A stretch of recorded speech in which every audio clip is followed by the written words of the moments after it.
It's Comic Artist Pro Secrets. I am your host, Ethan Van Sciver. I'm a comic book artist and I have been for 25 years. I've met everyone in comics. I have been the beneficiary of wisdom and instruction and advice from these people. The greats. I mean, we're talking about people like Carmine Infantino and Gil Kane, Todd McFarlane, Jim Lee once or twice. I am more than happy now to take this wisdom that I have obtained, that I treasure, that has basically instructed me in a career, in a successful career in comics, and impart it to you. This is a brutally honest portfolio review. It's a series that I've started. The intent of these portfolio reviews is to allow you, the amateur, to send your sequential pages, between 4 and 6 pages, to me, and I will put them on the screen, and I will be brutally honest with you. I will take the time that it takes to thoroughly evaluate what you have done, give you advice, and not worry about your feelings. I feel like most of the time when you go to conventions and you get your portfolio reviewed, you put yourself in the hands of somebody who could not give less of a darn about helping you. They're doing what they're doing for whatever reasons. I think most of the time they're hoping to maybe find an already accomplished talent that they could just hire right away. When they find somebody who is not ready at all, they're dismissive and they may give vague advice, but they're not going to spend a lot of time because there's nothing in it for them. Well, there is something in it for me. Clicks, YouTube views, subscribers. So I'm happy to do it, and I thank you for sending me over your portfolios. I hope this will be a learning experience, not only for the artist who turns in his portfolio, but for the people who watch. Brutally honest, I might be mean a little bit, I don't know. I'll just be brutally honest. I am not going to worry about your feelings. I'm going to worry about telling you the truth, and I hope you respect that. So this is a fellow named David. David has sent me his, I think, 4 pages of it, various DC superheroes. Let's have a look at David's work here now. That's interesting.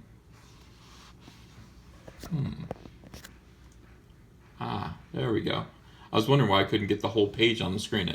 I thought I just had it zoomed in on my iPad, but I also had it zoomed in on my iPhone. All right, so what do we have here? We've got a scene in the Batcave, and we've got Alfred. Let's take a look at what Alfred's doing here. This is a very strange expression for Alfred to take. Alfred looks like he's saying, "You go get him, sir." Now, I don't know what the script is. I have no idea, but see, that's kind of not my problem. I mean, in general, when you turn in pages like this, sequential pages, you want the story and the attitudes, everything like this, the emotion of the story to come through in the images that you draw. I don't need to see what the script says. All I need to do is look at Alfred's face here, and his clenched fist, and his aggressive scowl, and I say, that's not Alfred. Alfred has a kind of dry, kind of laconic sort of personality. He's almost ironic in the way he deals with his job as Batman's butler. Very casual. He's seen it all before, and he's kind of like ho-hum about the most extraordinary things that happen in the Batcave. He'd be dusting up or stitching up Batman while awful things are going on in the world. He's Batman's kind of caretaker who, I don't know. He's a lot more casual than this in a funny way. So seeing him this kind of perturbed bothers me. I wouldn't do that. But then we go from this to this, and we have Bruce Wayne here, who I think he's either tying his tie, or I guess he's taking off his necktie. I've never seen this. I've never seen this expression before. What is he gritting his teeth for? He looks like You know what he looks like? He looks like the Sandman from the Spider-Man comics. He looks like that guy. Like he's got this super huge square jaw. He's scowling and looking off to the side, and he is gritting his teeth hard, like he's pissed off. Again, this is not the dynamic between these two men. I mean, it just isn't. You know, it's disturbing, and we have to work on our. Have to work on. You know what I think happens here? I think what happens here is that he's drawn this kind of very straight, boxy shape here for the jaw and the head, and then he's just sort of, without drawing a skull kind of shape. Now, we talk about this on this channel. We talk about how it's important to understand when constructing a human head that there's a skull underneath there. You can't just draw this edgy shape and then just sort of fit features in there. It's just not going to work. It's going to look weird like this. You have to be aware of the shape of the skull underneath. See the cheekbone here goes in a little bit, like that. This is excess, this little chunk right here. This mouth would be over. Move it over this way. These eyes are entirely too big, and they're not shaped like eyes. They're shaped like shoe boxes. It's just wrong. These hands, I don't know where his knuckles are. I don't know what's going on, but this is the easiest. This should be the easiest panel in the world. You really need to use photo reference whenever possible.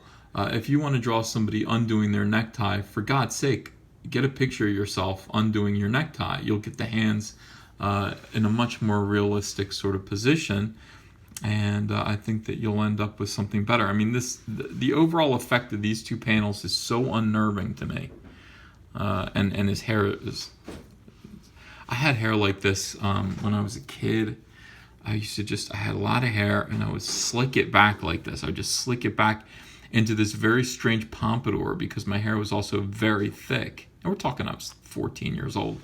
And the other boys called me Wolfgang. Because I guess, I don't know, Amadeus, Wolfgang Mozart, I don't know what it was, but the overall effect of just this hairstyle, they called me Wolfgang. You can call me Wolf. I actually didn't mind it. I was like, I like that nickname. Yeah, so this Batman figure down here is okay. This is a little bit more Alfred. This kind of pose here is, and I believe this a lot more. What I don't understand is I don't understand these lines here, and I don't understand this one box sitting here with Commissioner Gordon's face in it. This doesn't, I mean, I guess this is rock here of the Batcave. This is completely unrealistic. I guess this is probably a screen, like one of his computer screens. You got to put the time in. I mean, you can't just offer people this. This is not selling the scene. You know, part of being a comic book artist is selling the illusion. You know, you are being asked to convince people of something of a scenario. And so you have to pull out all the stops in order to be convincing. You have to consider acting, and this is fine. Even though I'm like, why is Batman reacting to Alfred, who's reacting to the screen? Batman's like, what? What's wrong? And he's just like, oh dear. It's better than this, but it's still a little bit awkward. Like Batman would be aware of Jim Gordon on the screen before Alfred would. Batman is aware of everything all the time, and he's aware first. But nevertheless, you've also got to be convincing in terms of the scenery that you're providing. If this is a amazing bank of computers and equipment and hardware that has been set up inside of a gigantic cave that's filled with bats, you've got to convince people of that, and this is not doing the job. This is lazy. You're expecting people to go, well, I've seen the Batcave before, so my brain will fill in the blanks. No. Interesting panel here. This is called a pancake panel, or widescreen. This gets called for a lot. I mean, this isn't terrible. I don't know where Alfred went. Alfred disappeared suddenly. Batman is now turning his back. You can't do this. You can't just remove Alfred from the scene. You would need to have Alfred standing right here just to connect these two panels together. And here we have here's our payoff. Here's our money shot panel right here. Alfred is now on the steps. We see a lot more of the background now. And it is, well, let's talk about Batman first. Very stiff, very strange thing that's going on with his mouth here. This is okay. It's just not, it's not very cool. It's not very Batman. As he's running away from Jim Gordon, or he's heading off into wherever he's going, maybe he's going to jump in the Batmobile or a Batplane. I mean, he could just be a lot more kind of active and interesting. Have him crouch down into a run and his cape flaring up, filling the panel here. Alfred looks like Alfred is drawn poorly here. His head is too big for his body. His legs are not quite long enough. Look at where his knee is, and then those are his shins. Just because the figure is small on the page doesn't mean you need to abandon all sensibilities. I like these lines going this way. I like those lines going this way. I like that you've kind of kept it in, that kind of theme going, at least in these two instances. Then the lines kind of go everywhere. David has no idea about perspective. None. You can see it in the steps that are done without perspective. Done completely without the benefit of perspective. And you can see it in this background here as well. There is no perspective done here. This ends up, you've just got this mishmash of bars here that end up looking like separate panels, It's confusing, and then you've got a Joker face over here. Oh boy. Yeah, we need to, David, you need to go back and look at my perspective videos. This would be fine for a 1-point perspective scene. It would be better as 2-point perspective. But go back and please watch my videos on perspective, and you will perhaps learn something that'll be helpful for a panel like this. All right, let's turn the page. Oh boy. Okay, so now we've got Superman, or Clark Kent, and he's making the same face. What is going on? He's making the same face that Batman. Why is he gritting what's he so mad about? He looks like he's possessed by something. This is not our Clark Kent. He doesn't look heroic here. Again, we've got this boxy shaped head and jaw that the features have been drawn onto. We've got the really gritted teeth. We've got a kind of a thick nose for Clark Kent. Eyes that are shaped like boxes. And overall, this isn't somebody that we like on seeing him. He looks more like a villain than he does a hero, the greatest hero of all time. And then we've got no sense of place here at all. We don't know where this is taking place. The background is empty. And then we cut, which is fine for a close-up, but then we cut to a mid-shot here, and the background is still empty, and he's got the same problem going on that he had with Alfred, but the legs are too small here. I don't know what's going on. He's kind of walking and undoing his flannel shirt. We don't know where he is. And then the next panel, he is flying as Superman, but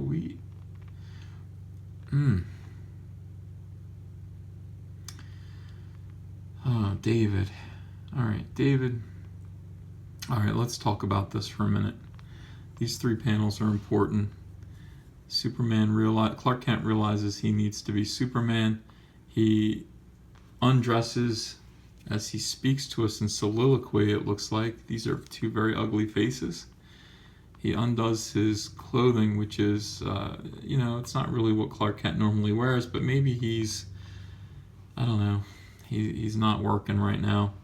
The clothes are just, these do not hang like clothes. We have no,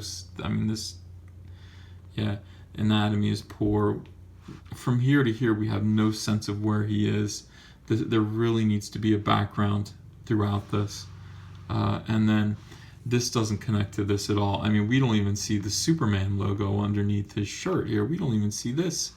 That's unusual. I mean, that's highly unusual. His glasses are still on. This figure is very strange. Okay, we got a number of problems that we've got. See, this is the bleed right here. See, all bleed art must extend to the solid line. This right here, this line here, is probably going to be the edge of the comic book when it sees print. This is probably where it's all going to get cut off. Now, you've drawn beyond the bleed line into the border of the page, which is actually supposed to be used, or was used in the old days, for editorial notes to the colorist or the letterer. Not so much anymore. This isn't going to show up. This is his wrist.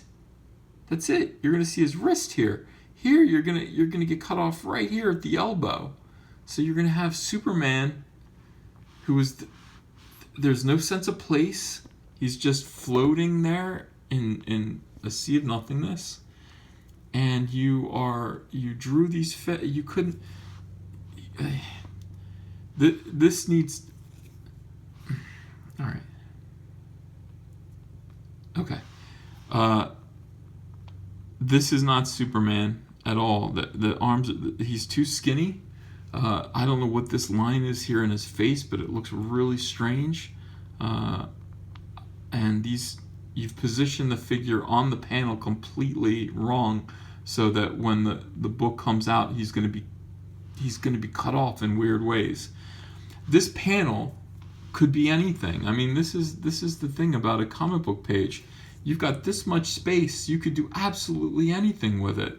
You don't need to just go do like this. You could turn the panel this way, do a background of here's a 2-point perspective shot, like fake 3-point perspective, where you see the buildings kind of receding down into a point right down here. We're above the buildings. Superman could actually, you don't need him to be this big in the panel. You could shrink him down a little bit so he actually fits in this space and works within the panel that you've allotted yourself. These two panels don't even need to be the same size. This panel is supposed to be infinitely more interesting than these two. These two panels could be insets for a larger panel with him flying. And it's like you look at this and you go, there's nothing, nothing's happening here. And then we go to this. David, why is he so angry? Why is he so mad? He's Superman. He's Superman.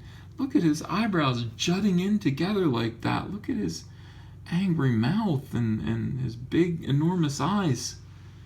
And then, yeah, why? Why is there still no background here? Where is he? Where is this happening? And not only that, if you want to break panel borders like this, I'm going to tell you guys how to do it. This is 100% wrong. There's never been a more incorrect usage of breaking the panel borders. If you want to break the panel borders, you need to think of these boxes as a window or a door that you're coming through. You can't just arbitrarily decide that he is kind of floating in front of this panel here. If you wanted to have him breaking the panel borders, you would need to assume that this was a window and he was flying up and through it, out of it. So maybe his head could break the panel borders up here. And you have to think of, this is a weird tangent right down here. You would have to just think that, this would, this would still be, you could actually turn the figure a little bit and get him all in there and then just have his head kind of poking out of the top.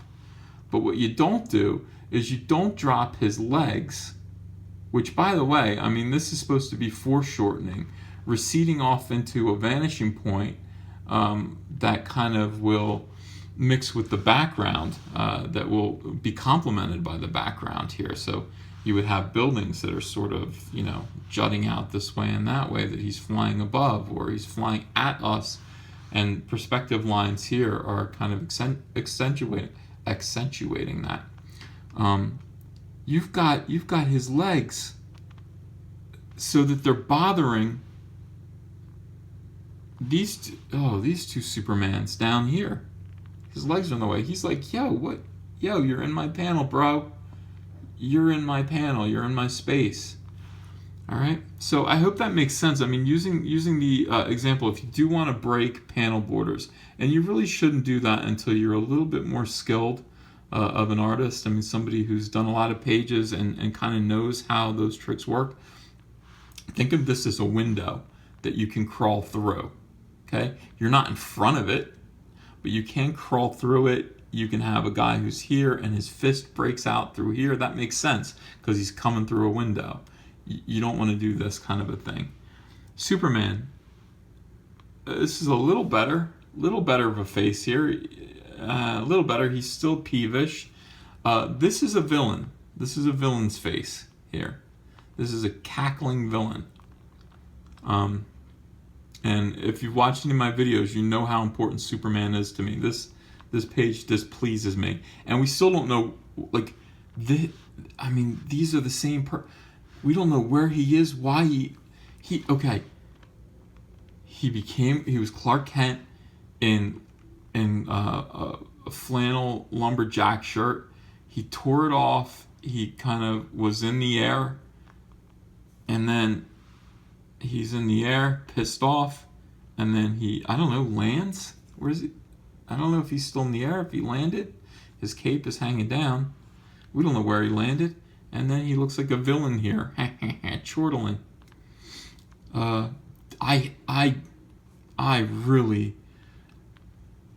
want you to redraw this page. That's about. Okay. All right. So we cut to Commissioner Gordon, who I assume is waiting for Batman. We saw his picture show up in the Batcave on the computer screen. Again, no sense of place, no backgrounds. We don't know where they are. They're literally standing on nothing. This is fine. This is a fine face here. These are fine. It's okay. It's not great, but it's okay. And then I suppose that this is supposed to be the establishing shot. Panel 4 is the establishing shot, and it's just a shot of the city from the bay. You might as well just have drawn planet Earth here and said this is where they are. They're on planet Earth. And that's something that actually you can do when you're drawing Green Lantern, because you could just draw a planet and say that's where they are right now. But for something like Batman, and this is taking place in a specific location in Gotham City, you really need to say, hey, they're on top of the police station with the bat signal, or wherever they are. You need to draw that. This is not okay. This might be panel 1, and then you might do this for panel 2 with more specific details for where they are, more specific establishing, and then you can cut to the close-ups. But this habit that you have of opening every page with a close-up is unsettling. That's just not the way things are done ordinarily. It's a spicy way of doing things when you're going to cut to a really clever line of dialogue right away with a close-up. That's interesting. But then you have to establish where this is, where these people are talking. You have to. This doesn't do anything. And then this is even more crazy because it's so bad. It's like, well, I assume they're in Gotham City, but where? I don't know. And you don't tell us here either. We don't know. This is interesting. This looks we've got some. We lost control of the face here. This eye is way high up. That's fine. I'm not so concerned. Like I will say that you've got trouble drawing eyes just across the board. You really need to work on and photo reference is the key. You really need to work on how to construct an eye because you keep just doing these kind of I don't know. I mean, in a way, it's a little bit Greg Capullo-ish, but Greg Capullo actually knows how to draw eyes, and so he's caricaturing those eyes. You're caricaturing his caricature of an eye, and that is, it's not helping you out too much. All right, so yeah, I'm getting frustrated with these pages because of just the lack of information, and I feel like it's got to be laziness, David. It's got to be laziness. You can't do this to us. I'm in the position right now of reader. That's why I'm getting frustrated, because I'm trying to read this and I'm going, I don't know, what am I supposed to take from this? And it's just like, it's almost like you just wanted to kind of get pages done without telling a story, without bothering to tell a story. All right. So, I mean, out of all the pages so far, this one is the best. And it's not good because it doesn't do what it's supposed to do. It doesn't tell me what's going on. All right, last page here. Alrighty,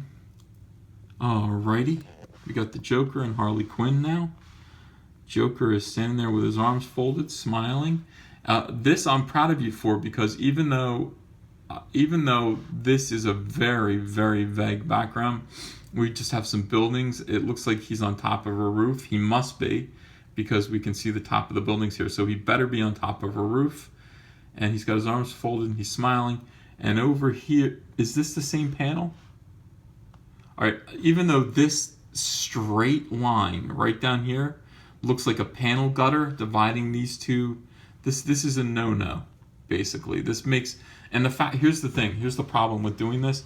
You've got one straight line right down here. You've got him on one side of it. You've got her on one side of it, and there's plenty of room. This looks like two different panels. I was going to say, yeah, you need to connect these two characters together in one scene. You can't just do this and then this. But no, you've done that. You've done that in one panel here. It's just that this line, which I assume is just a piece of this building, or is this a wall? This has got to be like a wall. This is like the movie The Room. This is the kind of like Tommy Wiseau came out of there saying, "I did not hit her. I did not." Yeah, this, I think that's what this is right here. Oh, hi, Mark. All right. Yeah, because they're together. Now there's kind of a weird slimy background. We've got an extreme close-up. I don't know what this is. Oh no. You lost control of the Joker's head here. You're doing that same thing where you're drawing a box, perfect box, without just recognizing the shape of the cheekbone here, and the slight kind of comes in there.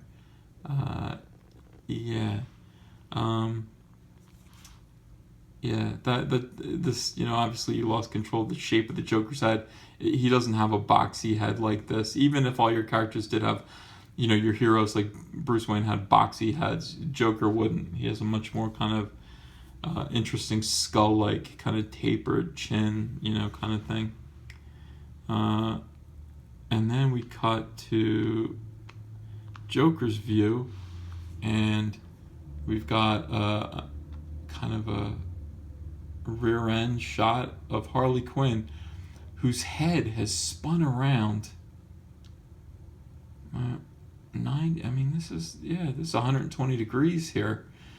A human being can't turn their head like, I want you to try to do that.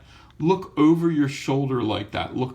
Try to put your chin past your shoulder over your back like that. I'm trying to do it now.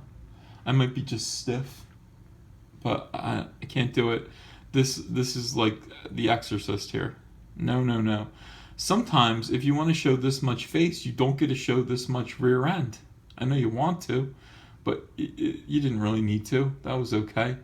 I like the background here. I'm proud of you for doing backgrounds on this page with your characters. I mean, at least there's something, that's kind of, I guess they're on top of a building. I'm really hoping that. And then we cut to a close-up here. And, okay. This time I think she's spun around a little bit, because this is her collar. Like, this makes more sense than this does. This looks like someone broke her neck. And then suddenly with speed lines and everything, she is the old Harley Quinn. She's in her old Harley Quinn suit, and I don't really know why. I won't get into the anatomy questions here. I'll just say, what? I mean, was there a script? Were you following a script? Yeah. This isn't bad. This is okay. Yeah. This is okay. And, this whole panel is okay minus this. So at least the pages got better as we went on. Yeah, David, okay, so what are we learning from all these portfolio reviews? I think what we're learning is that storytelling is a constant issue where people just kind of draw what they think they can draw. They don't try to draw what would tell the story best. And you guys, you have to let go of just what is easy or what you want to do, and you have to say, how can I service this story? How can I tell this story so that it's crystal clear to people? And that's got to come first. If you fail, if you fail at drawing something, like this was a good attempt right here. I mean, this panel was a good attempt at doing something, because we see the two characters together. We've got kind of an establishing shot of a background here. I mean, the fact that these 4 pages, each of them has nothing to do with the other one, is a little bit jarring. I don't know if this is meant to be a story or not, but maybe it's just 4 random pages of people talking to each other. But at least with this page, like, you open it up and you've got the two characters in relation to each other. You've got a background, and Joker's clearly saying something to Harley, who has a smug look on her face, and that's just fine. But sometimes you have to actually draw the thing that you are not prepared to draw. And actually, that's going to be all the time. All the time, you're going to have to draw the thing that you're not prepared to draw, because you have to tell the story first. You have to present the story in the minds of the readers, and you have to establish and create the illusion. And if you draw incorrectly, like this, that's okay. That's less of a problem than if you drew something perfectly that did not tell the story. And I'll say that over and over again, because it seems like, although we have a ton of anatomy problems all throughout most of these portfolios, the main issue over and over again seems to be laziness, an unwillingness to actually tell the story properly. And it personally drives me nuts. I'll be honest with you. These portfolio reviews are going to start getting more brutal, because I have to get you guys to actually do work where I can look at your pages and I can see the story that's happening. Have to. If you fail at telling the story, it doesn't matter how good this looks. It doesn't matter that you drew these figures and they're pretty good. It doesn't matter, because it doesn't tell the story, so nobody can hire you. Your job is to tell the story. All right, so that was David. David, keep at it. I mean, stuff like this gives me hope. You need to take the time to learn perspective. And I think once you learn perspective, and just watch my videos. I think maybe there are 5 or 6 videos here on perspective. It'll probably take 4 or 5 hours of your life, and you're going to need to watch them carefully and maybe rehearse along with my videos. But once you understand the rules of perspective, once you understand how to use perspective in your panels, your backgrounds are going to get better, because you're not going to be so afraid to draw backgrounds. You're going to understand how to use the horizon line to make these characters stand in relationship to one another on one single plane. You're going to understand how to make a perspective grid, which will lend depth and realism to your drawings. And then I want to see more pages out of you. I do. I want to see you progress beyond this. Okay, so thank you for joining me on Comic Artist Pro Secrets and Brutally Honest Portfolio Reviews. I think this was number 8. Listen, if you want to have your portfolio reviewed, just send me 4 to 6 pages you can send them to my email, which is ethan12032@gmail.com, or you can send them to my Twitter DM, and I will choose them at random. And I usually don't look at them too hard first. I'll just kind of pick one at random, and then just kind of review it as I go. So there's nothing that you could send me that's going to make you more or less likely to get chosen. I will review everyone eventually. I mean, this is what I'm here to do. Just send me your best 4 to 6 pages, and the deal is basically just be prepared for harsh criticism, I'd like it very much. I prefer it if you were above the age of 20, so I'm not hurting high school kids' feelings. I mean, everyone thinks this does definitely it takes thick skin to have your portfolio reviewed like this, but ultimately I hope it's helpful, I hope the criticism comes through and kind of sets you on a path where you know exactly what you need to work on. Doing comic books is absolutely too much fun, and everybody should get a chance to do it. So thank you very much for joining me, and if you haven't yet, subscribe, hit like on this video, share it, and there's a link to my Patreon in the description. Feel free to donate $1 if you enjoy this content. Thanks very much. Bye-bye.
In the ATL, that's my homeboy. Watch your back if you're gonna walk alone, boy. Cause everybody in the homeboys trying to get rich. You could get hit even if you know 'em, boy. We the kings of the South, pies in the oven.